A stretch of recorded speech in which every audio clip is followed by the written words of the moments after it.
Like I'm just go ahead. Ladies and gentlemen, welcome to Going for Two, episode 2. Ian Nickel, Parker Terrell with you. Parker, how you doing today? I am great. Ian, how are you? I I'm doing good. It's a big week for Denver Broncos, and we'll talk about that. I know yesterday was a big day for you with the Eagles firing Kevin Patullo. Um, Obviously, we will talk about that game. I know that you are not thrilled about how that ended. Um, but I feel like we should go in order. With the wild card games, it started out. I think the first four were really freaking good games, and then the last two kind of teetered off a cliff. First of all, which I'm not going to do this every time, but I am going to give myself a little pat on the back for my picks last week. 3 for 3. The plus 600 parlay would have hit. Again, do not take our gambling advice at all. But I will say 3 for 3 felt nice. If you were, you want to take Parker's advice right there. I went 1 and 2, and we'll recap that. Yeah, that money parlay would have hit if you chose Parker's bets. I got too cute with it. Travis Etienne, he had 67 rushing yards. We needed over 70, and then Packers Bears under 45 and a half. It looked good until the Bears came back, and hence why we have shirtless Ben Johnson joining us today on the pod. If you are watching on the YouTube, you can see all of that. So let's begin. Panthers Rams. We talk about this privately. If you had $150,000, the dream is dead.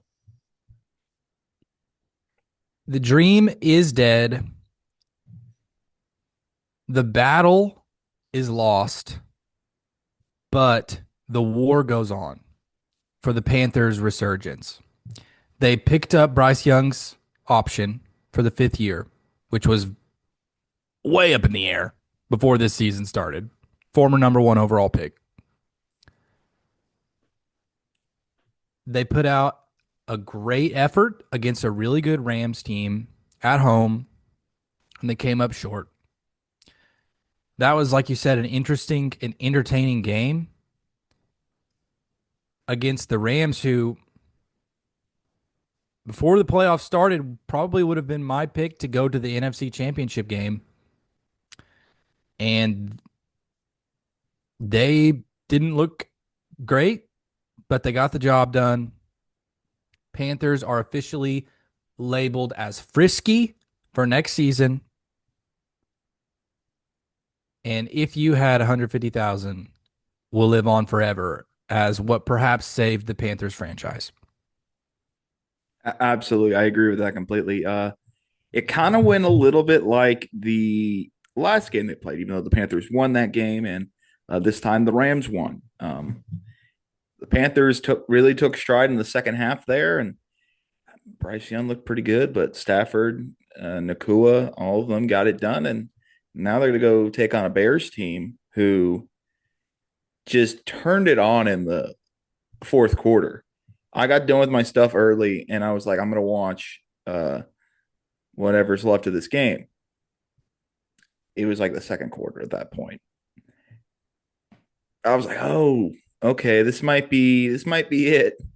So I left it alone for a little bit, and then I saw it was a 15-point lead, and I was like, you know, they could do it, and they ended up doing it, and I think that shows the perseverance of that Bears team. Although I think they would have liked to have seen, more than one quarter of just fantastic play. But we could talk about when we previewed the division. I A lot of people kind of are giving the Rams the benefit of the doubt, and they're saying, "Oh, they're the top one in the NFC, there are a lot of people's Super Bowl picks. I I'd hold off.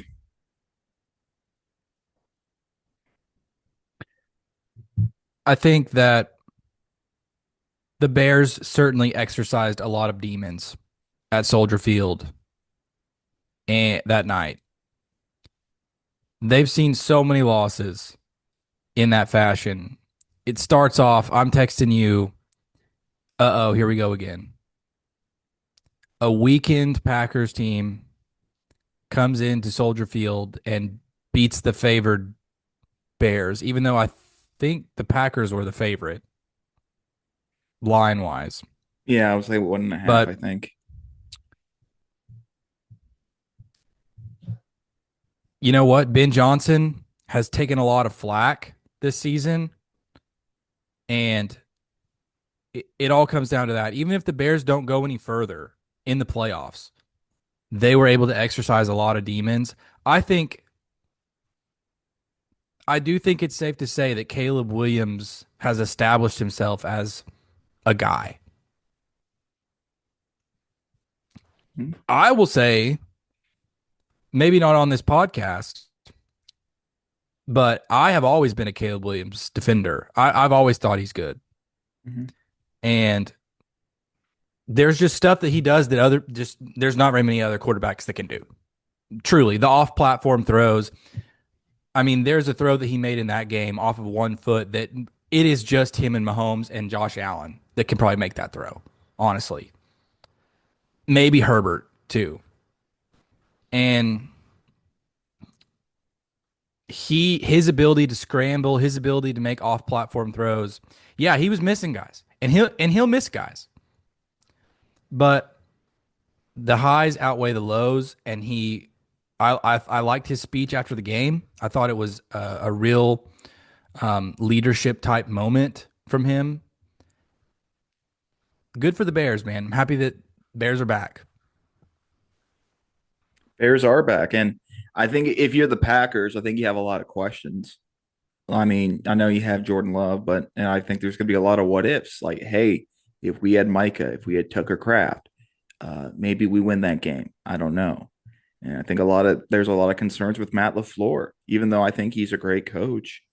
That's the second time he's done that against the Bears, and Bears fans are kind of eating it up. I mean, I know that was from the Eagles game, but he had a whole thing about F them Packers, and some Packer fans got butthurt by that. And to that, I will say, I mean, that's a rivalry. Like, what are we doing here? Biggest non-story like of the week. Like, What do you make of the handshake? I saw it and I don't know, he just wanted to sell. It looked like he wanted to celebrate with his guys. Is that I not what agree. it? He's just like, hey, It doesn't good have to game. be. How? Because It's not like he didn't do it. It's not yeah, like he blew him off totally. He shook his hand. You don't have to exchange pleasantries. I'm sure Matt LaFleur wanted to get out of there yeah. too. If you're LaFleur, why would you want to exchange play? Like, you just lost the game to your rival. You just Blew a big lead. frick, man. Yeah, again in Yeah. that same field in less than a month. Yeah. I think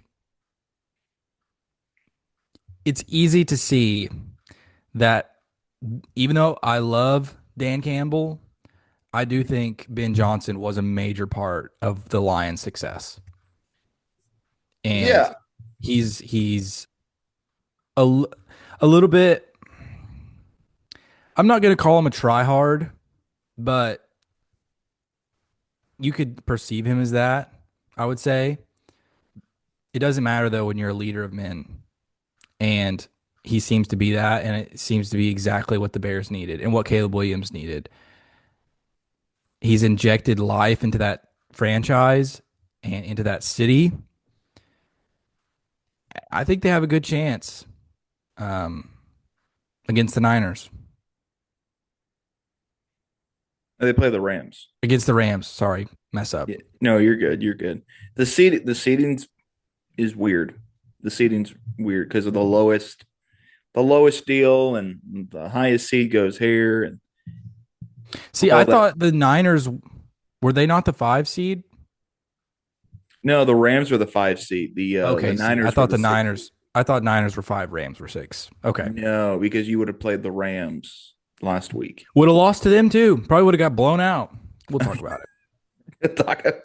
Oh gosh. I think I don't want to say like Dan Campbell is. I think Dan Campbell's a great coach, and I maybe which I don't think this could happen, but I do see the possibility of this maybe not a 1 year wonder, but I could see the Bears maybe taking a step back. They have to do a lot on the defensive end. They have to do a lot on the defensive end before I'm like, okay, we can lock in on this team. Um, I still believe in Dan Campbell. I think Dan Campbell is a great coach. Maybe he needs to get another offensive like mind like Ben Johnson. There's a guy in your background that would be a good fit over there. I know you want him on the Eagles, but if you're the Lions, that's the guy I'm targeting. But yeah, Lions. If I had to guess, I bet Stefanski goes to the Lions. he's got those ties with Minnesota, though. No, Yeah, he does. does he want to? Does he want to do that? I think the Eagles are going to interview Stefanski as well.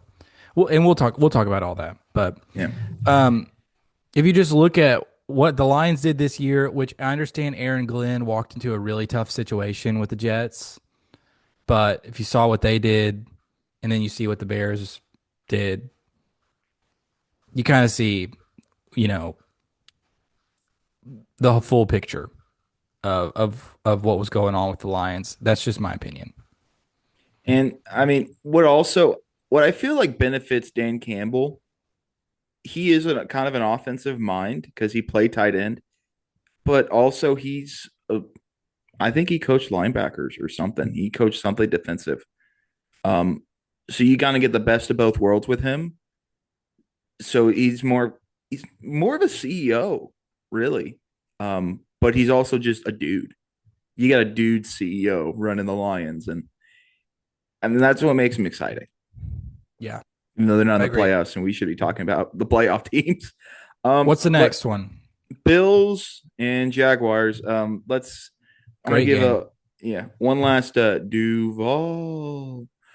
Um, that was tough. That was tough to see Jaguars lose that because I think going in that game, and I think we said it on here, Jaguars are the stronger team. Bills have Josh Allen, and that's like the only thing that And was experience, more experience. and experience. Yeah,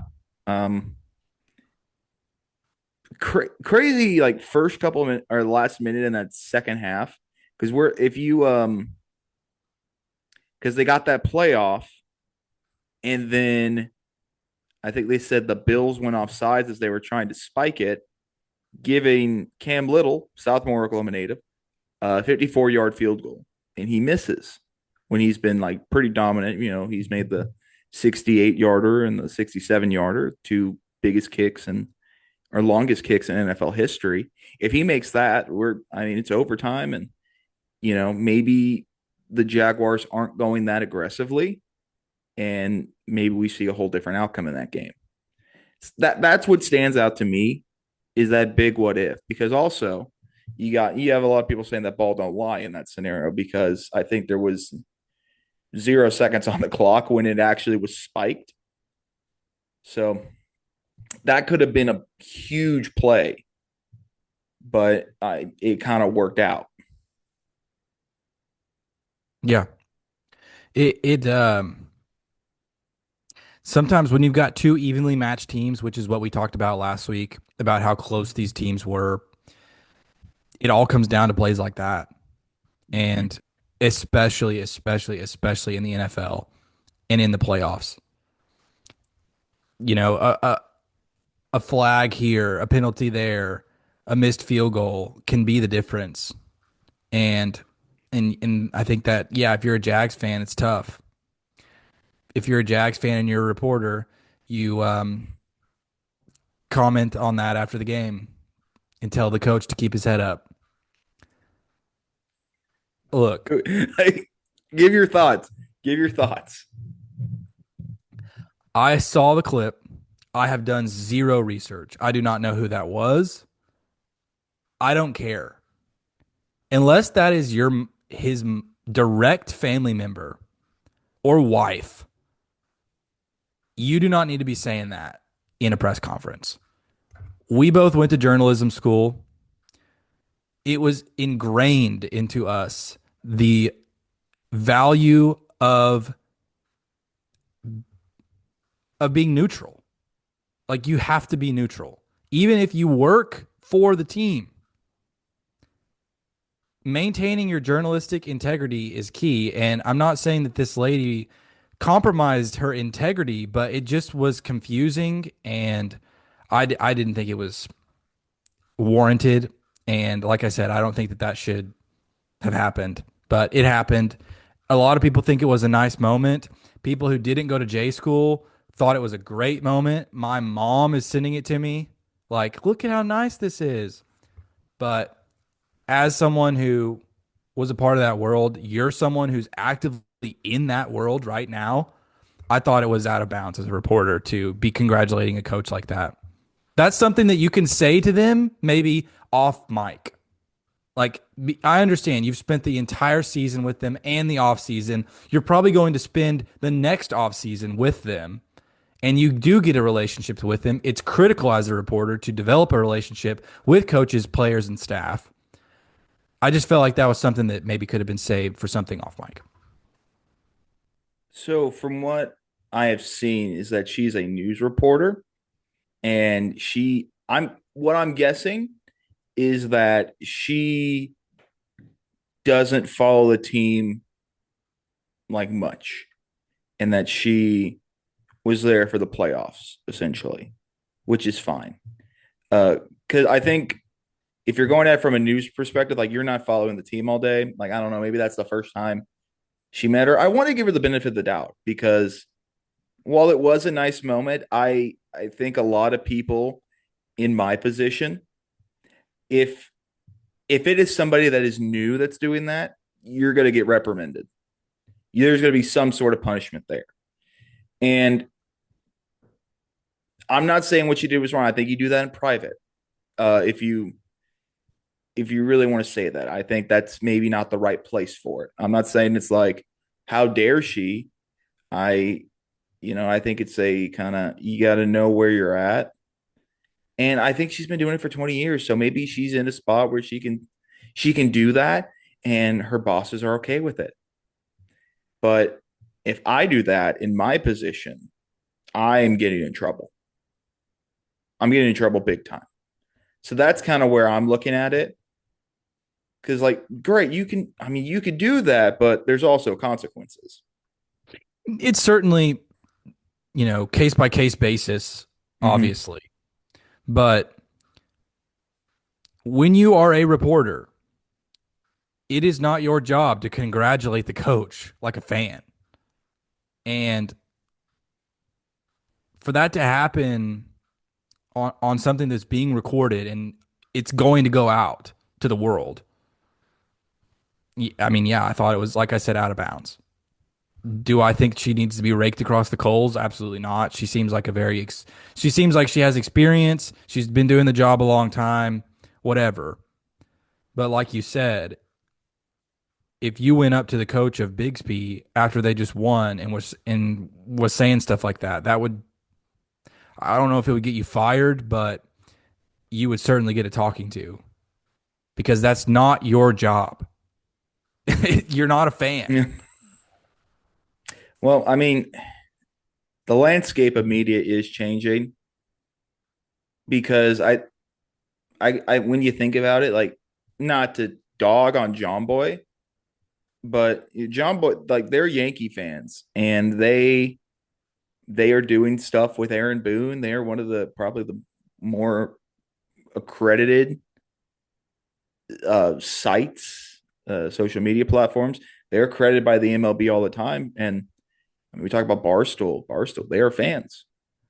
and that's where kind of, but you don't see them at press conferences, That's what I was so it's about to a say. different element. They're not Um, traditional media.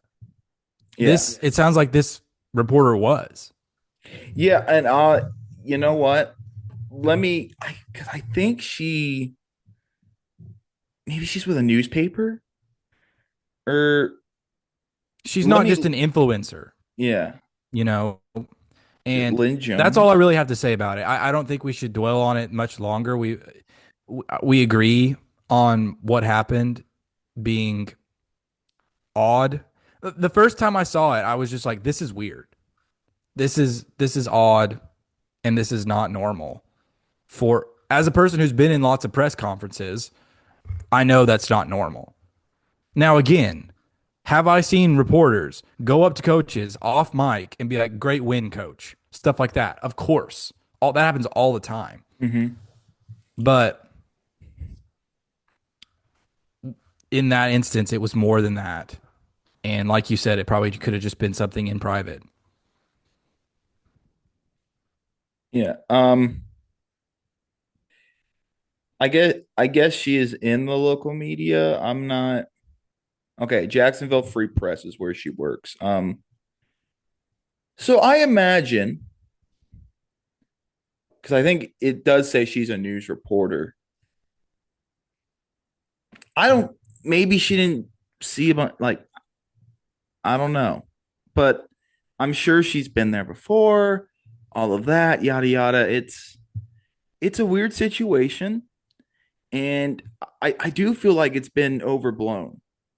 Um, but as somebody, if you're a new, like, journalist, and I don't even like calling myself a journalist. I think that title is very uppity, even though that's in my, I guess, my job title. It feels uppity Really, to me. no other word for it other than reporter. Yeah, that I'd rather use reporter than journalist, because I feel like it's uppity. So I don't That's know. maybe a conversation we can have Yep. differently about what it means to be a journalist in today's media landscape. But um, yeah, I think we've said all we can say about that situation. You know, Yeah. and it was weird. Let's talk about the Eagles. Go for it. That's all you, man. That's your team. Uh, I will say I was leaning toward the Niners, and you convinced me. So I'm gonna blame you for. No, I'm kidding. I'm kidding. But I'll let you do what you need to do. I'll hand the mic off to you. I'm gonna set my I'm mic not gonna down. blow up. I'm not gonna Okay. blow up. I wish that I had a blow up for clips, but I don't. And I mean, I would have blown up if Kevin Patullo was still employed as I sit here, but he's not. And just one of the most embarrassing halves of football on the offensive side of the ball as I've seen in a long, long time. And I've seen a lot of bad football. Whether you want to go between Oklahoma State, whether you want to go with the Eagles in past years, I have seen some bad football.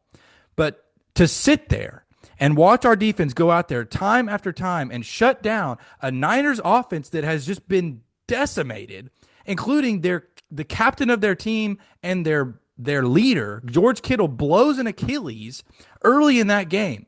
You couldn't have gifted on a silver platter a better game for the Eagles to win. And we went out there and we laid a massive egg. We flushed down the toilet this amazing defense. Saquon, I understand that we didn't have Lane Johnson in the game, and Fred Johnson has played well this season, did not play well in that game. I think he was also dealing with some injuries. It's just so frustrating when you can't run the ball on short yardage situations. We never ran play action. We went away from the screen game. A.J. Brown and Sirianni are having fights on the sidelines, which I think was blown out of proportion, which of course it was going to because we lost the game. If we would have won the game, it would have been a non story. It's just frustrating. And it doesn't feel like it did 2 years ago, excuse me, 3 years ago, when we were limping into the playoffs, having lost 5 of 6 after starting the year hot. I just it was a debacle and it was so frustrating to watch. Shout out Brock Purdy, shout out Kyle Shanahan. He called an amazing game and Purdy was balling in that game with daggum practice squad receivers he was throwing to. He was throwing dimes on third down against a defense that played well in that game and deserved to win, but our offense let us down. And I've put it at the feet of Petula. He's no longer an Eagles coach. I'm looking forward to who they hire next year. As you can see in my background, I hope it's Mike McDaniel. But even if it's not, as long as it's not him, as Jalen Hurts says, we'll be back. I thought that clip was a little bit corny, but Jalen Hurts is a little bit corny. What I'm referring to is the Hard Knocks NFC East episode. But I said I wasn't going to go off. I got a little bit heated, but I just don't have much else to say other than it was just kind of a waste of a season. When you lay an egg at home after you've been gifted a beat up, decimated Niners team. They got outcoached and outplayed. Well, Shanahan is a good coach. I'll say that. I think Great that coach. that's without a given. I mean, he's one of the best coaches in the league. It's a shame he doesn't have a ring to follow that up, but um, he's still a very good coach. He's been doing more with less, as we've seen all season. Uh, I mean, they do have CMC still. That's one of the Yeah, and big. he balled out in that He game. did. I the pieces are there for the Eagles, and I think that's what makes it really frustrating. I can't say that as an Eagle fan, but I think that when you have all the pieces there, I think you may have lost what Kenneth Gainwell on the offensive side of the ball, and that was Uh, it. from last season. Mm-hmm. Yeah. Well, and the guard who went to the Chargers, Oh, the right Becton, right guard, yeah. but you picked him up like on a year contract. Yeah, and he played really well last Yeah. season for us. So, Parlayed it into a contract with the Niners, or I yeah. mean with the Chargers. Good for him. So basically everything was there. Yeah, Um, and he was hurt too last season, and he had been replaced quite a bit. Um, but yeah, we essentially returned our whole entire offense, all the key players from last season. And there were times this season where the offense was good. We did have the number one red zone offense in the NFL. The problem is we never got to the red zone.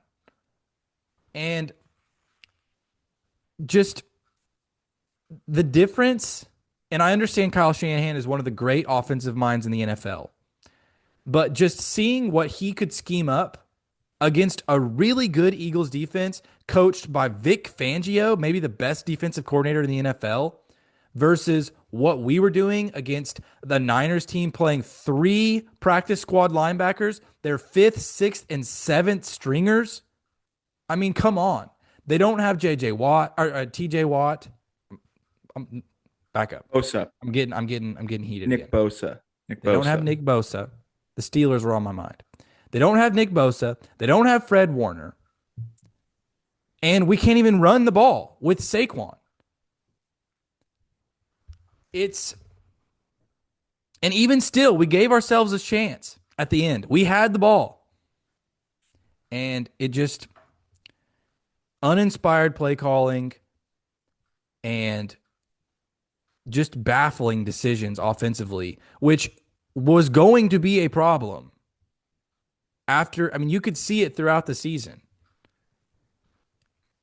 I just haven't seen the Eagles get that badly outcoached in a long time. And it sucks that it was in Philly in front of those fans who were electric in that game. But I agree. We should be back next year. We return most of the guys that are important. We're going to see who we draft. Adoree Jackson is not the answer opposite Quinyon Mitchell. He's just not. So we're going to have to address that in the offseason. And like I said, we were getting pressure on Purdy. He was just making great plays. And sometimes that's just what it is. You get outplayed. Like Purdy just did his thing. He made the plays Um, when it mattered. mhm. He made the throws on third down, mostly to Christian McCaffrey. But I mean, there aren't many linebackers. I mean, Zach Bond did his best. but there's just not very many linebackers that can cover McCaffrey, especially not when he's making circus catches on 3rd and 9 in the red zone. I mean, that easily should have been a field goal. And he makes that crazy catch that leads to their first touchdown, gets them going early. And so like all football games, it's just a series of small plays that add up. And then big plays make points usually, but the small plays, the small first downs, the 2nd down and 6s where you miss a block, you miss a tackle, and all of a sudden then you're set up at 3rd and 10 versus 2nd and 2 or 3rd and 2. I mean, just stuff like that adds up in a game, and they did everything right and we did everything wrong. Also, Hurts did not have a great game. Jake Elliott missed an extra point. Elliott may not be the guy going forward. We may I need think to he's address that. fine. I It was his worst season with the Eagles. Yeah, if he makes that kick, you're looking at a field goal on 4th and 10 instead of 4th and 10 needing a touchdown. So that plays out differently. I am not sure that Jalen Hurts is the guy. Oh, It, I don't know. I'm not going that far. He just won Super Bowl MVP. he, I No, mean, he a lot of that team was Saquon. he needs an offensive coordinator that knows how to utilize his specific strengths. That is every quarterback in the NFL, except Mm-hmm. for the very few unicorns that are good with every offensive coordinator. Yeah. Uh, He is not a pocket passer. He's not. Can he be? Yes. I've said this before. He is one of the best throwers of the football on the run as I have ever seen. Bootlegs, play actions, he is dynamite. Jalen Hurts, especially rolling to his right. And when you have Saquon, yes, you are at the luxury of you have a nuke at any time that they can run play action to and confuse the defense to. Also, Tank Bigsby, shout out, got him for a bag of chips and a donut from the Jags, and he played well in that game, played well in the season. I hope we bring him back as Saquon's backup. Um, yeah. Well, then I also wonder how will teams prepare for Saquon next season now that he had what 900 less yards than he did last season. Will teams kind of step off the gas there, or they're going to go, "Hey, that worked. We should keep doing that," and well, make Jalen Hurts throw? Because that's what's our happening. They're trying to make Jalen Hurts run all the plays, and they want him to throw the ball because they know he's not that great at throwing the ball. again, it all comes down to offensive play calling. Our offensive line was banged up this year, big time. Okay. And so we're going to need to address offensive line depth in the offseason as well as offensive coordinator, which they already are. I will always believe in Jalen Hurts. I think he is the leader of that team. And similar to when we got Kellen Moore, I think a really good offensive hire can propel this team right back into contention. We have the pieces. Howie is going to make a great draft pick, like he has been every single year. And you're going to be like, how did the Eagles get this guy? That's going to keep happening. I don't It know about feels the like AJ it. Brown situation. I really don't. I tried to block all that out this season. I felt like it was rat poison, but there may be something there. I don't know. If we're going to get rid of him, hopefully we get a good package back. From what I understand, he and Jalen Hurts are extremely close. So I would be surprised if we move on from AJ Brown. But if it happens, it happens. If he's fighting with Sirianni, I mean that's That was instigated by Sirianni, that sure. interaction. But if And he's doing I'm that, with the coach. I am with the coach on that situation. It is the playoffs. You lay out for that ball. That was not a bad ball from Hurts, and he could have caught that. if But if you're doing that, and AJ Brown's like, if you're going to yell at me for that, and I don't really agree with you on that, then like, why are Tom we still Brady here? talked about it on the broadcast. If you went back and looked at all the times that Belichick and him screamed at each other on the sidelines, you would have an hour long clip. I mean, it happens. You're in the heat of battle. You're gladiators out there in the Coliseum. It looks bad again when you lose. If we would have won, nobody would have cared about that. I think Philly would find a way to care. Like, what's the deal with Sirianni joshing with Brown? What's the deal there, guys? Well, specifically if it was because it was AJ Brown and all of the things that have happened this season. If he went over there and screamed it hurts, it would have been nobody would have really cared. I don't think. Or Saquon or Devontae Smith or Goddard. I don't think anybody would have really cared. But it was AJ Brown, and so people are going to care.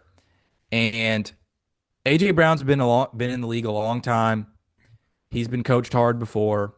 I don't think that he's that immature to let that be a reason why he goes into Howie Roseman's office and say, "I want out of here." Um, they can talk stuff out, and I think they will. What's Quickly, we we can talk about who do I want. Mike McDaniels would be great. I think he was dealt a bad hand in Miami with Tua and his concussions situation. I think he's an offensive mind that would benefit from a fresh start. He's creative.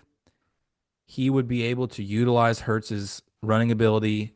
I think he would be champing at the bit to get a hold of this Eagles offense. And I would love if he came there. Other guys, Brian Dable, meh, mm, had a good run in Buffalo with the Bills. Wasn't a great coach at the Giants. Meh on that. Stefanski, I wouldn't mind at all. I think he's a good offensive mind. I want to throw out a name because I think his contract expired. Todd Munkin. Todd Munkin, number one offense last season with the Ravens. Wouldn't mind that at all. Him and Fangio are kind of like the same. Like they're about the same age. They've been around the NFL about the same amount of time. I wouldn't mind that at all. Also, Cliff Kingsbury kind of falls into the Mike McDaniel um, side as well. That's a name people are throwing out there. Any one of those guys, I would be happy with. And I don't care if they have a great season and he becomes a head coach somewhere else. I don't care. I care about one thing: winning Super Bowls. Kellen Moore was there. We won a Super Bowl. He left for the Saints. Great. If we can keep doing that, that's all I care about. It's not like college. You're not trying to keep guys. So I think Howie's going to make the right decision. Trust in Howie.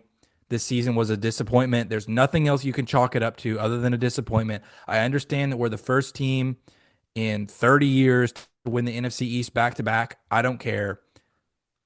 This season was a disappointment coming off of the Super Bowl. And it's hard to win back to back. I get it. But If you had won that game, would it be a disappointment? Or what would have been like the point where you're like, okay, that's it. it was the way we lost and who Mm-hmm. we lost to. Like if we win that game, we go to Soldier Field and we lose to a fully fledged Bears team that's coming off the biggest win in their franchise in the last 20 something years. I get it. That's a team that's already beat us in the season and they're solid.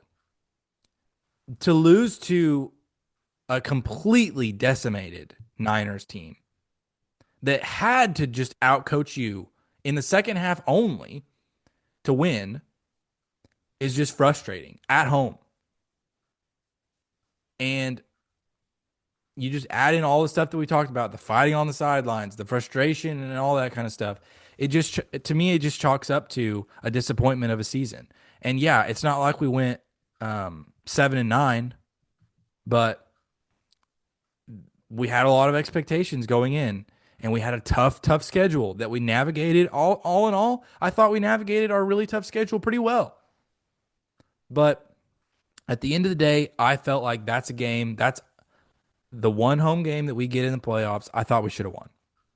And you go out and you lose. Again, the Bears, if we would have won that game, I bet the Bears Eagles probably would have been favored by 2.5 in that game going into Soldier Field. You win, you lose, whatever. It might be snowing, who knows? But to me, because of how we lost, because of who it was to, that's a disappointing loss. And it's a disappointment of a season all around. If you have to fire your offensive coordinator, it's a disappointment of a season. Yeah, no, I got you. I got you. But also, in the middle of that Super Bowl run, you were one. Philly was wanting to fire Sirianni. How do you feel? Is Sirianni on the hot seat still?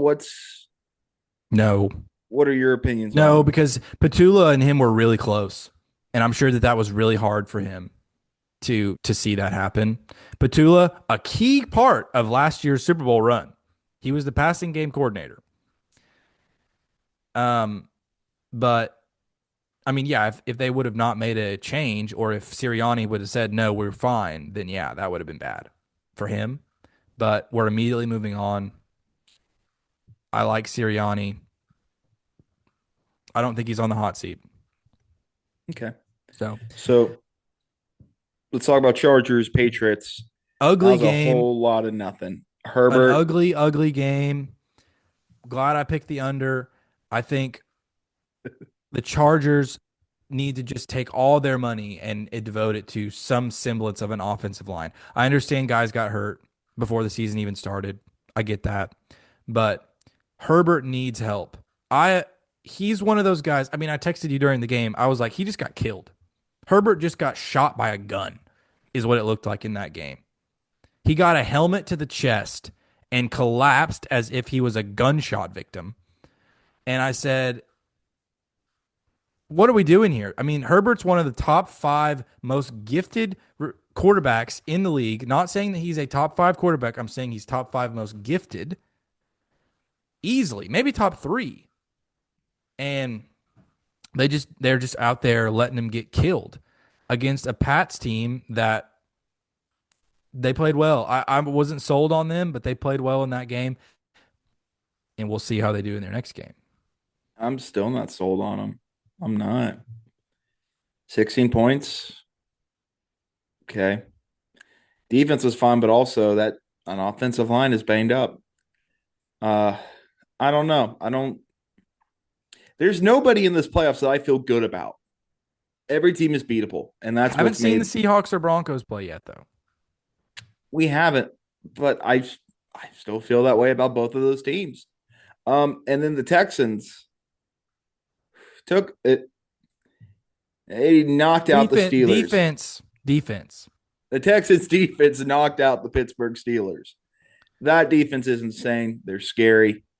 If I'm Drake May, I'm telling the guys, hey, you gotta protect me. They're gonna kill me out there. Yeah, and Like Walker Campbell didn't have a great game against the Chargers. Walter or Will? I thought it was Will. Will, Will. Walter You Campbell. Walter Who's Walter Campbell Campbell? is the name of like a hardware store in Meeker, Oklahoma. Like I don't know where I pulled that name from, but Will Campbell did not have a great game I'm gonna look against the up Walter Chargers. Campbell. Sounds like the sheriff in Veneta. Yeah, that's like sounds like a guy that's like in Ofusky County as like a sheriff's deputy. That's such a niche Oklahoma reference if you're not from Oklahoma. Walter Campbell. Let's see here. Tag on Wikipedia. Have you been dealing with the outages too? So he was a judge in Queensland, Australia. There was another guy who was like a field Beautiful. hockey athlete. Mayor of Coral Springs. He was though he went by Shout out. Skip. Shout out. This goes Skip by Campbell. Skip. Skip Campbell. Skip Campbell. There's a guy named Skip. Wally Campbell. Skip. Skip. Mayor Skip. Not Stephen A. Smith calling Skip. Christian Kirk Charlie Kirk for 20 Oh, segments, 20 oh minutes of a my real ESPN gosh. segment. That was one of the funniest things he's done in a long time. Wild. I can't believe that. I watched that multiple times. My Wild girlfriend meter. said to me, she's like, that's crazy.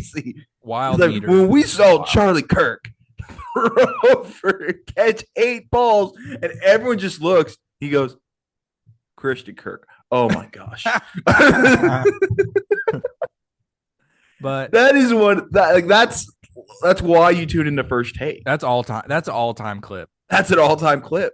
That felt like a 2012 like Skip and Steven moment. Yeah. But yeah, not much to say for the Pats Chargers game, honestly. Or the Steelers Texans. I mean, good Aaron Steelers Rodgers. Texans. CJ Stroud, one of the worst games that he's played all season, was Yeah. missing wide open guys multiple times. But their defense is scary, like you said, and I don't know what's going to happen in the playoffs. I think this is one like I think you're kind of hinting at it, but this is one of the most wide open playoffs that we've seen in a while. And going forward, I do think the Seahawks are really good, but Sam Darnold, is he going to Sam Darnold? We'll see. That's what we're all waiting on, isn't it? Again, they're playing a decimated Niners team that doesn't have George Kittle anymore. So we'll see there. They're at Miss you, home. George Kittle. But I don't That's my have dog right I don't there. have much of a preview for the divisional round this weekend. I'll leave that to you to talk about your Broncos. Okay. But on the NFC side, I mean, yeah, I think the Seahawks win, and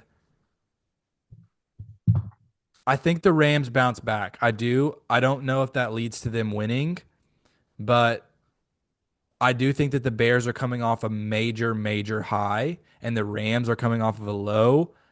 A lot of people like to say this: hungry dog runs faster. I might go Rams in that game.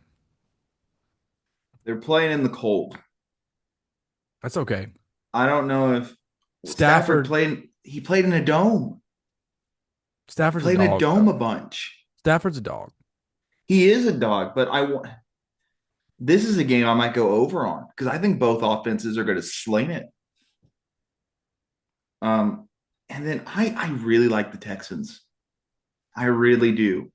I like the Texans, and I'm not super high on the Patriots. I think Drake May could be in a lot of trouble in this game. If Stroud just plays mediocre, they're they're in this game. Yeah, and he has a the Texans have a decent offensive line, so I feel like that the Patriots may not match up as well. They don't really run the Um, ball well, the Texans. However, they ran the ball well against the Steelers yeah. randomly. Mhm. Um, Well, they got Woody Marks and Nick Chubb, so you got to watch out for Woody and Chubb in the backfield. Pause. Attorneys at law,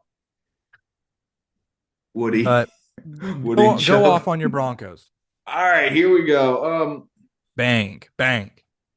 This is why you need to watch the video version. Yeah. Look, look, folks, and let me change my background for because it's weird that it's a Bears logo up top right there. So give me one moment.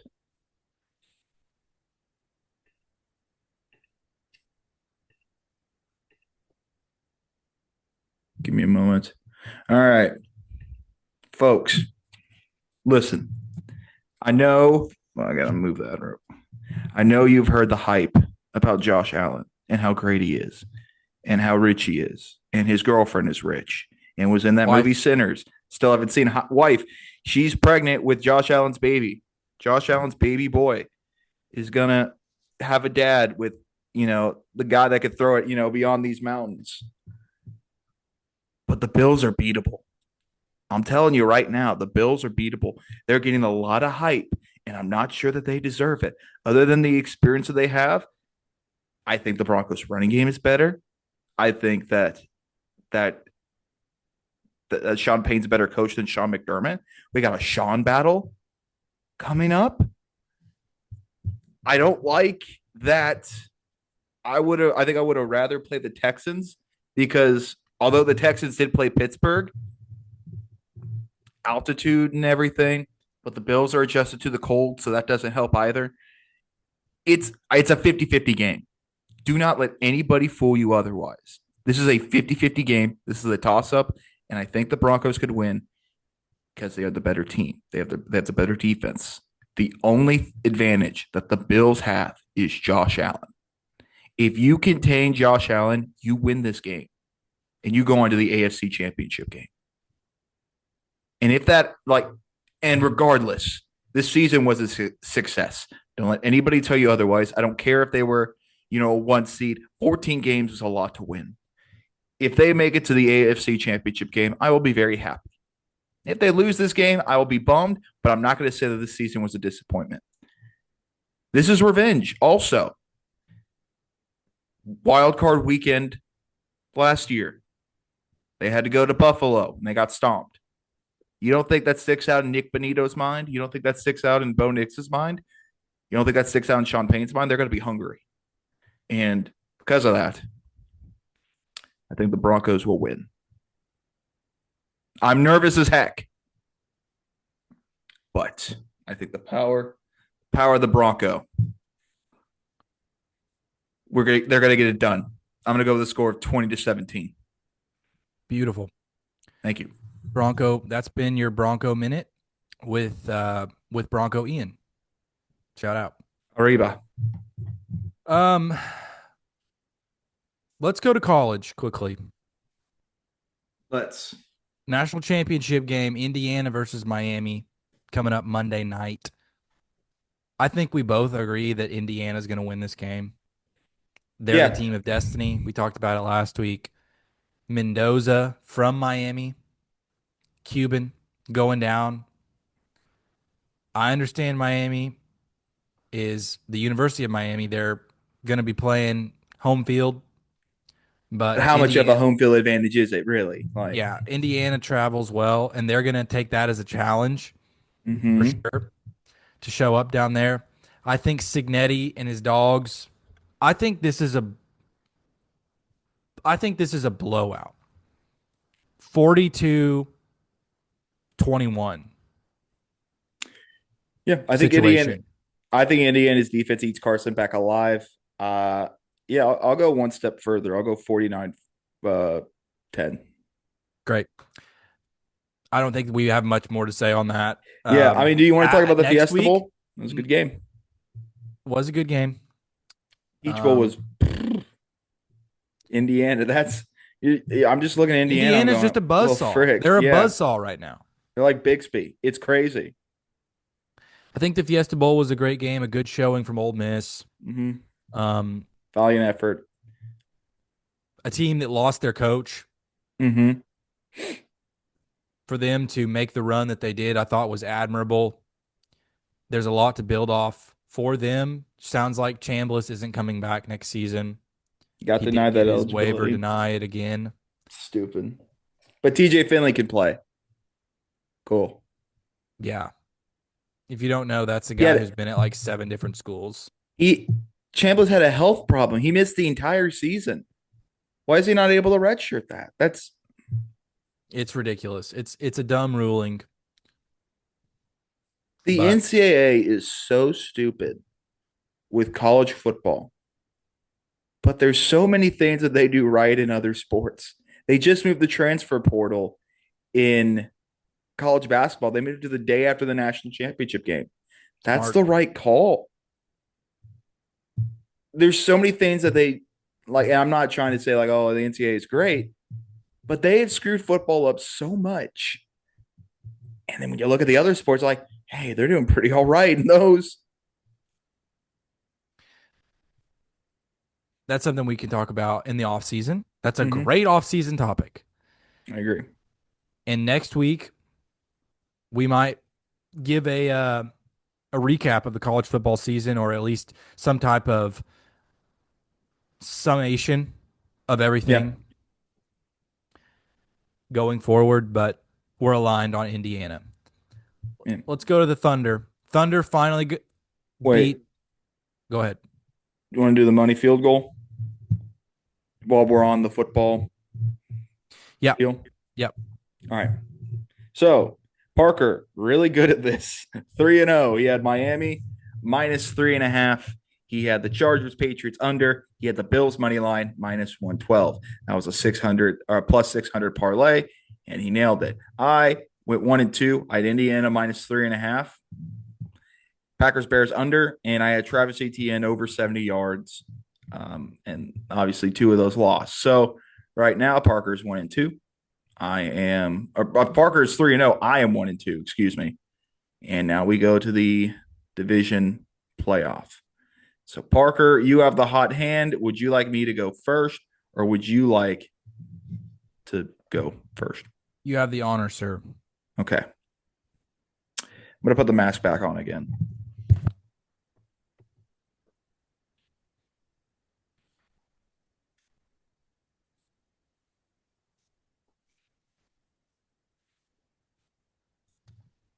Look, I don't know if Parker's going to pick the Broncos. We have not discussed our picks. So for that reason, I'm going to go with the under because I don't feel comfortable. I don't want to jinx the team. So I'll go with the under of that game. It's going to be cold. It's going to be frigid. I feel like it's going to be a 21-17 game because I think the Broncos defense can hold them to that. The offense will be tricky, but I think that I trust the Broncos defense enough to get the under. I trust both of those defenses enough to get the under, which is 45.5. That's my first pick. My first pick is the Rams and Bears Mm-hmm. over 48.5. Two I was good thinking offensive about teams, that too. two offensive teams, offensive minded teams, two not great defenses. Over 48.5 Rams Bears. Okay. Okay. I'm gonna go Texans plus 3.5. I want to go. I obviously I could go money line, but I this is probably the safer bet. I look. I know the Texans haven't made the AFC Championship game ever, but I don't believe in that Patriot team. I believe in that Texan defense. I think CJ Stroud can do enough to win that game. Um, Shoot, if they could beat Pittsburgh, they could beat New England. Give me the Texans plus 3.5. This may be the first time that we've done this, only episode 2. True. I'm going to take Patriots minus 3.5. So we're going to be going against each other on that pick. Oh man. Money is coming in for the Patriots. Line opened at -3. It's now at -3.5.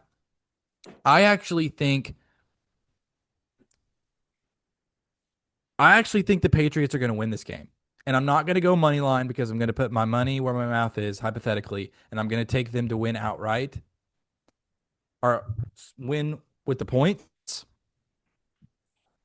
Patriots get the job done because I want either Broncos to beat the Patriots in the AFC Championship game or the Bills to beat them in the AFC Championship game. So I'm manifesting that. Patriots -3.5 at home in Foxborough. I don't want to give them the satisfaction. I want them to think that they were frauds this entire season. Because that's how I feel about them. I know that people are like, oh, well, the Broncos are also frauds. I've had a harder schedule. Broncos have had a harder schedule.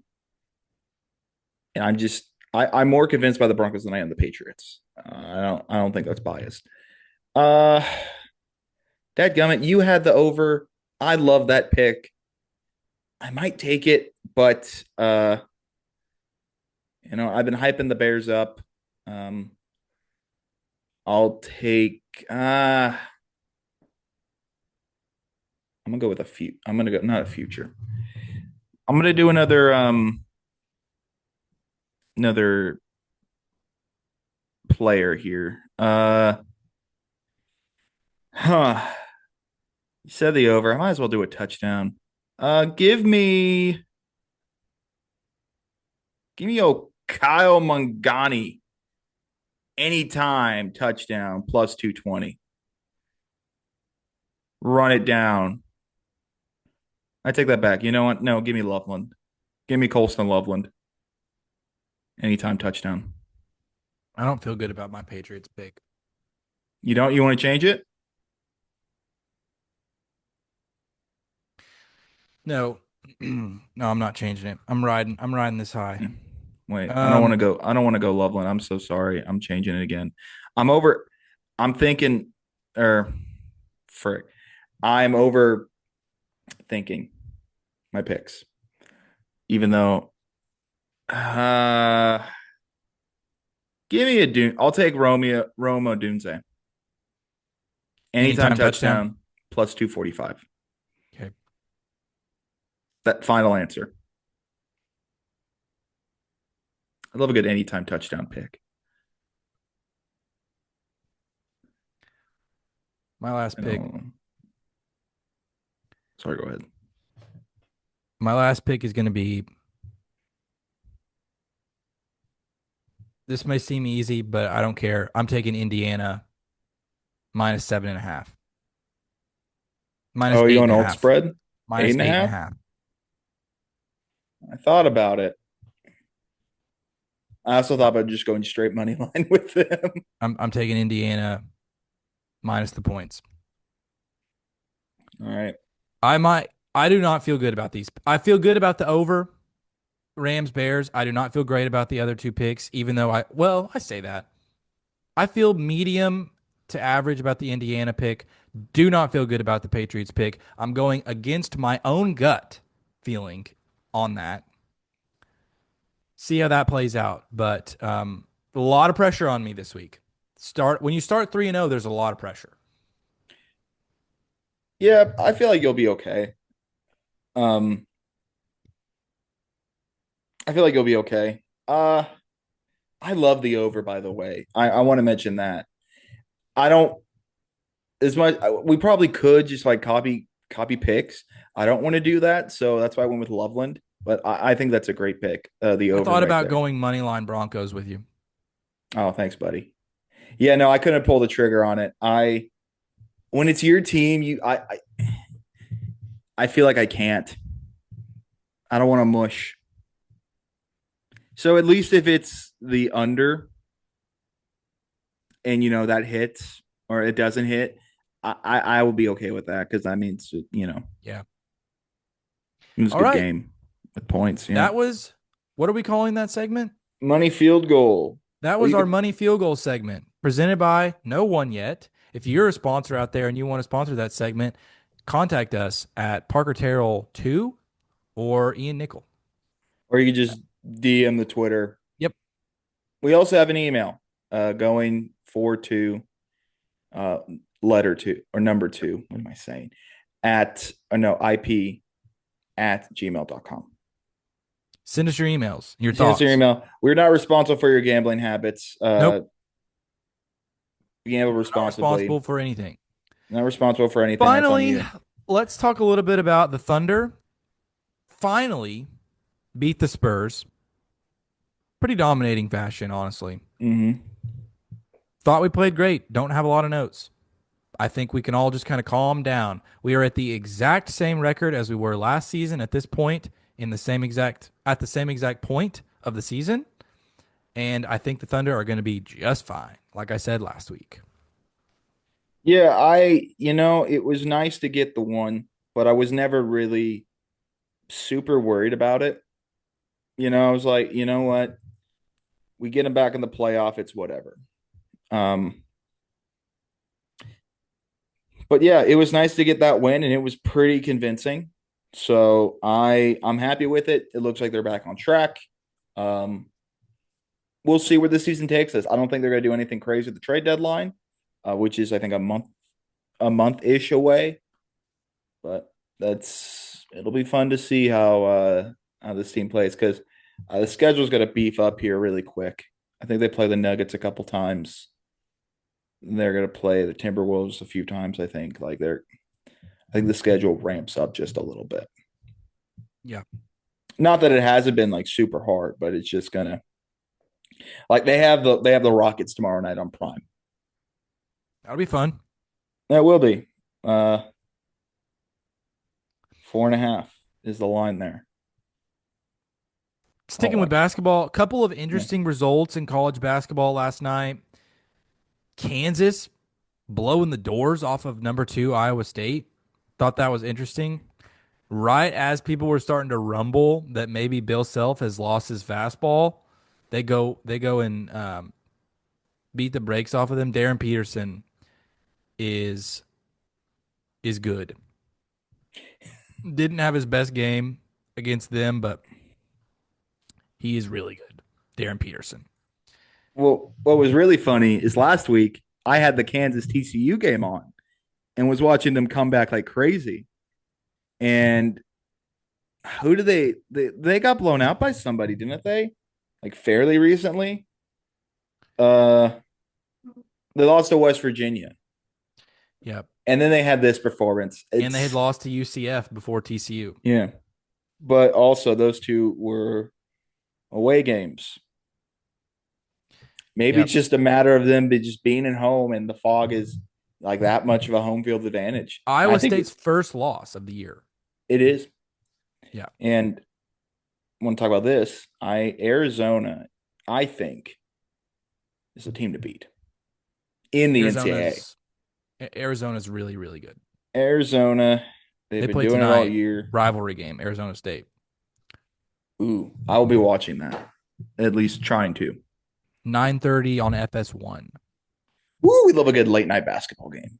Let's Even go. later after that is TCU BYU on ESPN2 at 10:10. I love the Big 12 after dark. 15-1 BYU led by potential number one overall pick AJ DeBonsa. God, BYU has been killing it too. The Big 12, scariest conference in the Yeah, world. which makes Oklahoma State's loss to Baylor not as bad. I dumbfounded. Baylor shot the lights out of Gallagher Iba. Couldn't shoot the ball much better than they did.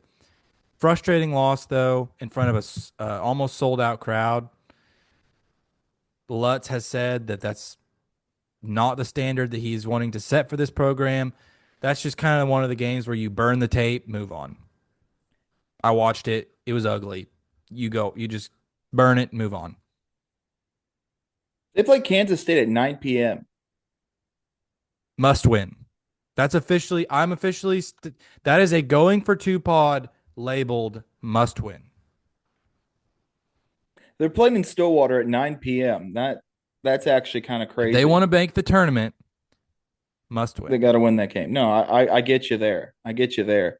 I'm just thrown off by a Stillwater 9 p.m. tip off. What about the bars, man? What about Coney Island? What if I show up? What That'd if be I show great. up in Stillwater at 9 o'clock and I just live stream from our account? How I think much are it'd be fun. tickets? It'd be fun. Cheap. Is it I can't. Saturday? It's this Saturday? Yeah, it's this Saturday. Dang. I can't go with you because I'm working, but I Tickets as low as $9. frick, man. Shoot, we got to go to a game. We got to Yeah. go to a game, and we'll discuss that probably off air. All But right. Do yeah, you is have that a anything else? no? Thank you guys for watching or listening. Uh, another successful podcast. This is I love doing this, man. I love doing this with you. It's awesome, and follow the social medias. Going for two, number two, IP. Oh wait, no, going for two pod IP Yep. on Instagram, on TikTok. We're gonna get some videos out there. You will probably see the us talking about the Eagles and the Broncos. Uh,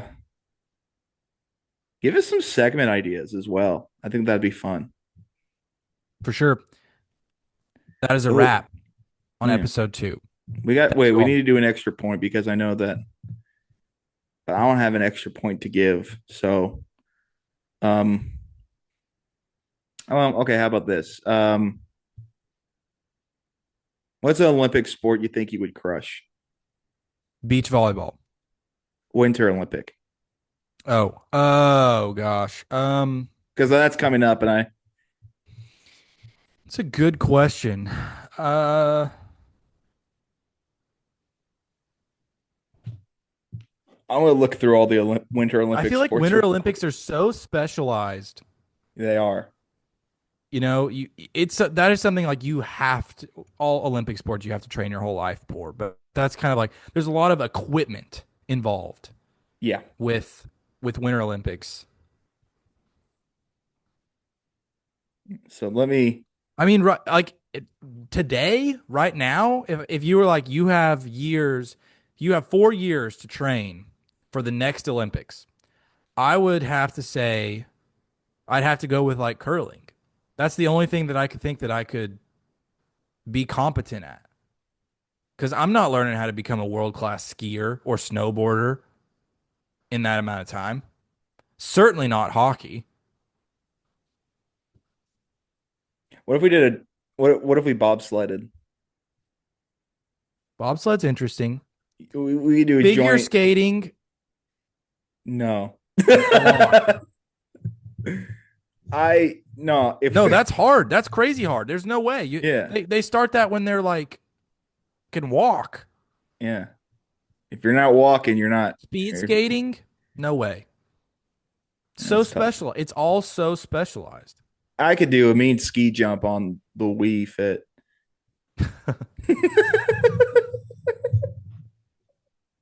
You ever I'd do that? break You my go, neck. oh I'd break my neck if I tried that now. I'd be no! dead. You'd have to do the podcast solo. Oh no, we can't. You're just in here with the Bobby Petrino neck brace every time. Welcome back to the pod. I hate skiing. Oh my gosh.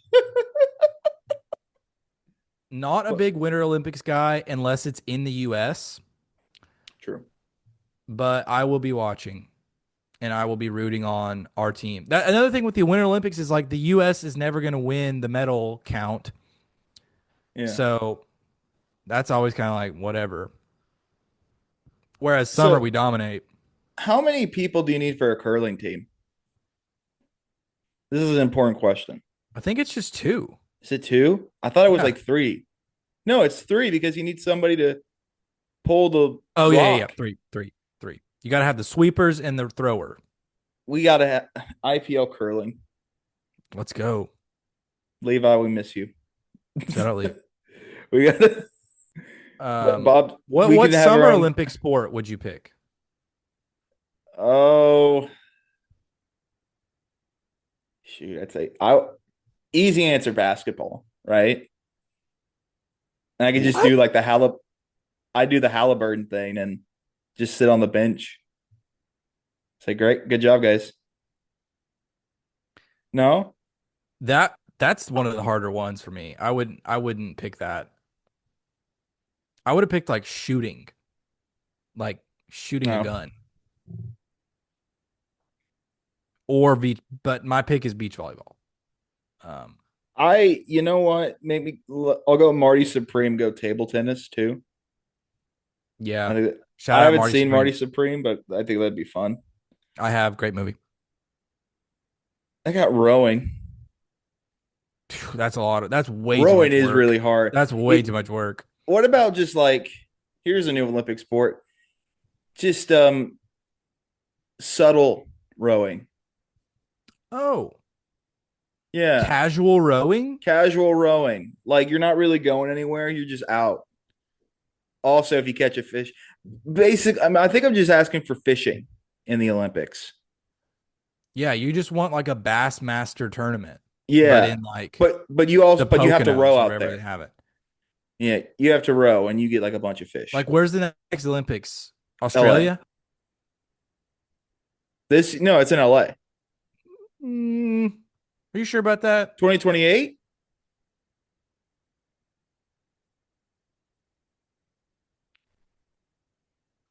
2028. Yeah, it's in L.A. and It's in Oklahoma Los City. Angeles. Yeah, Events will be in Oklahoma City as well. they will be softball and one of the canoes. Yeah, water sport, water. Uh, what's it called? Whitewater something. Yeah, it's the Rafting. yeah, one of the rafts. Let's add But fishing to the Olympics. yeah. Oh yeah. Uh, let's see. Well, all right. Oh shoot, they have flag football. I forgot about that. Yeah, that guy, the quarterback of the American team, said that he's better than Patrick Mahomes. Yeah. But Okay. Next week we need to do an all-time flag football like team, like drafting. But you can only use like NFL players or like more college. oh, I would have done like a celebrity, like other Oh, sports outside of football what if we did flag both? football team. Let's do Okay, both. deal. You get one NFL Okay. player. Okay, you want to do celebrity and you get one if NFL Yeah. player? Yeah. Okay, sounds good with me. All right. Yeah. That is going for two, episode 2. Thank you for listening. So Follow us on our dose. socials, like we said.